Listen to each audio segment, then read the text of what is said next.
Pel que fa a l'agressivitat al volant, el 22% dels enquestats considera que és perfectament compatible ser bon conductor i ser agressiu al volant.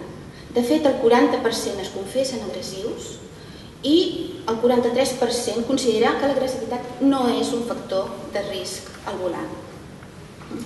Sobretot els homes, aquí sí que s'observa una diferència de gènere, hi ha fins a 10 punts percentuals de diferència entre la resposta dels homes i les dones. I a més, el grup, el tram d'homes del 25 a 35 anys és el que es considera més agressiu. Pel que fa a la confiança en la conducció, observem que els que es confessen infractors són molt més confiats a la carretera que no pas els no infractors. I això ho veiem quan analitzem els factors que ells consideren com a factors de risc a la conducció. Amb tots els factors, que serien l'agressivitat, l'excés de velocitat, l'estat de la carretera o la fatiga, en tots els casos, aquells que han marcat que són més infractors es consideren també, són molt més confiats, amb fins a 45 punts percentuals de diferència, per exemple, pel que seria el factor de l'agressivitat. També els homes són, en general, més confiats que les dones i consideren que aquests factors són menys influents en la seguretat. Pel que fa a l'actitud dels conductors davant del medi ambient, davant de la contaminació, la meitat dels catalans no canvia els seus hàbits de conducció per mor de la contaminació. Només un 15% considera que agafa el transport públic per disminuir la contaminació ambiental. En aquest cas, tot i que tant homes com dones són el 50% no canvia els seus hàbits, sí que podem veure que les dones d'alguna manera es decanten més aviat per utilitzar el transport públic i els homes tendirien a seguir utilitzant el vehicle privat però moderant la velocitat.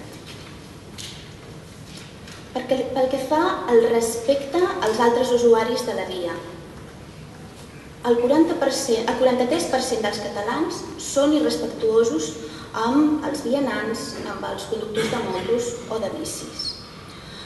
A més, no ho consideren un aspecte important.